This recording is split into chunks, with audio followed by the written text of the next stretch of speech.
You really want me on the team? What's your approach to recruit me? You want first place? Come play with me. You want second place? Go somewhere else. It's like, I would watch Magic play, I'd watch Michael play, and I would see them do these unbelievable things and I'd say, can I get to that level? I don't know, but let's find out. Everything was done to try to learn how to become a better basketball player. Everything. And so when you have that point of view, then literally the world becomes your library to help you to become better at your craft. So because you know what you want, the world's giving you exactly the information 100% because you know what you're looking for. So many guys tell stories about your work ethic. Yeah. What was really your work ethic like? And for how long did you stay disciplined? Well, I mean every day. Since, 20 years. It was an everyday process and trying to figure out strengths and weaknesses. For example, jumping ability, man. My vertical was a 40. It wasn't a 46 or 45. My hands are big, but they're not massive, right? So you got to figure out ways to strengthen them so your hands are strong enough to be able to palm a ball and do the things that you need to do. Quickness. I was quick, but not insanely quick. I was fast, but not ridiculously fast, right? So I had to rely on skill a lot more. I had to rely on angles a lot more. I had to study the game a lot more. But I enjoyed that though. So like from the time I can't remember when I started watching the game, I studied the game. And it just never changed. It's a good separation for me, emotionally, to be able to put myself in a place where at practice or when I'm training or during games I switch my mind to something else. I switch my mode into something else, right? For me, it's the equivalent of Maximus Decimus Meridius in Gladiator picking up the dirt, smelling the dirt, it's go time, right? So that was my mental switch, getting ready for a film. You got to put yourself in that cage. When you're in that cage, you are that character. Then when you leave there, it's something completely different. But when I'm in that cage, bro, don't touch me. Don't talk to me. Please leave me alone. How did you get mentally and emotionally so strong where it doesn't bother you? Well, it's you got to look at the reality of the situation. Like for me, it's not, you kind of got to get over yourself. It's not about you, man. Like, okay, you feel embarrassed. You're not that important. Like, get over yourself. Yeah, that's where you go. Get over yourself, right? Like you're worried about how people may perceive you and like you're walking around and it's embarrassing because you shot 5 air balls. Get over yourself, right? And then after that, it's okay. Well, why did those air balls happen? Got it. High school. Year before, we play 35 games max, right? Week in between, spaced out, plenty of time to rest. In the NBA, it's back to back to back to back to back to back to back. I didn't have the legs. So you look at the shot. Every shot was online. Every shot was online, but every shot was short, right? I got to get stronger. I got to train differently. The weight training program that I'm doing, I got to tailor it for an 82-game season so that when the playoffs come around, my legs are stronger and that ball gets there. So I look at it with rationale and say, okay, well, the reason why I shot air balls is because my legs aren't there. I go, oh, well, next year they'll be there. That was it. Done. Were there some names that you looked at and says, these 3 guys are as crazy as I am? I do. At the time, I deal with what I'd refer to as Goat Mountain.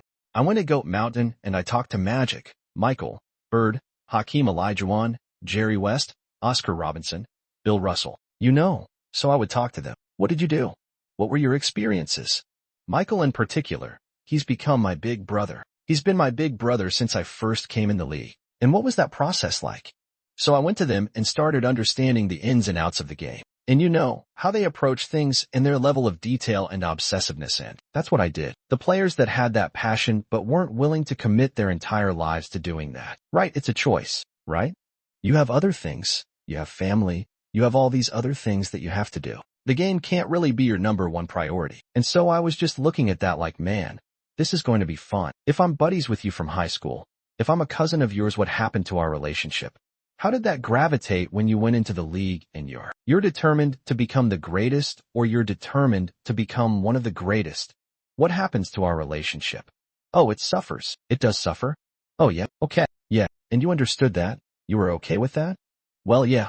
And the people that love you like friends and family, like they know that about you. Got it. So they let you be you. And when you reconvene, you pick back up where you left off, but make no mistake about it, everything in between is lost. Right. So those long-term relationships, the commitment of time off, of taking. Like I see a lot of players take vacations with other players that are close friends or just take vacations just to take vacations or just hang out just to hang out like I'm not. I never did that.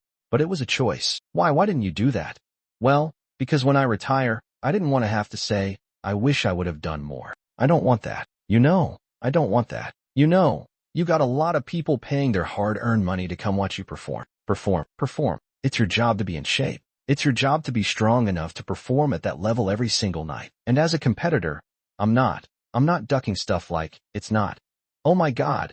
Oh, my back hurts. I'm sore. We got to play Vince Carter and the Toronto Raptors tonight. We actually had this happen. We had a game against Toronto in 2000 and Vince was tearing the league up. My back was jacked. But like the perception of that, like what? Kobe's missing a game against Toronto, Vince Carter because my back was really spasming. But people would look at me like, what? Oh, he's ducking Vince. Excuse me? No, I don't think so. So I would be in the layup line like, okay, there's a lot of days where, you know, you can rest and recover. Today ain't one of them. Your back can bother you any other day that. It ain't bothering me today. He going to have to see me today. Yeah, my man. Yeah, I know. If you're looking at a big investment you've got to make, what is the decision-making process there? Do you call? Is there? First you do your own research. You take this much time you call an advisor. Is there a system you follow? It's pretty simple to me. It's do you understand the business? Is it a business that you can help in some form or fashion? What are the barriers of entry to that business? And then the entrepreneurs themselves, the company itself. Do they have a culture that you believe is sustainable? Are these leaders people that you believe in? Or are they people that are obsessives?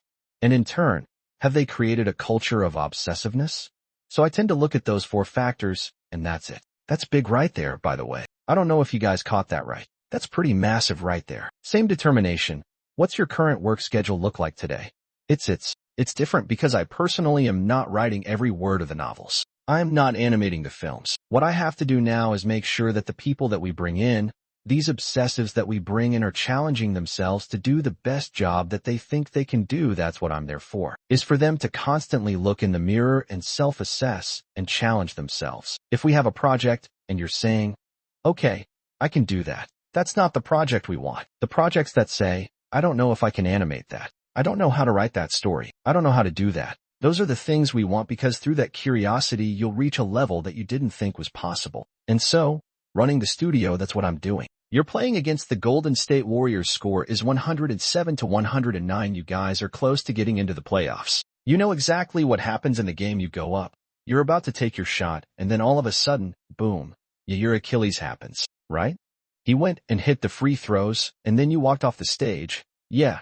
And you got the surgery done, right? I went in the trainer's room and my kids are in there and you know, they're looking at you and stuff and I'm looking at them and I'm like, you know, it's all right.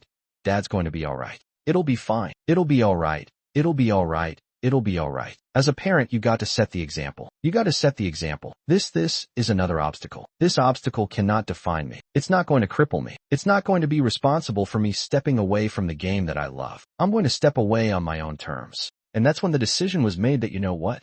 I'm doing it.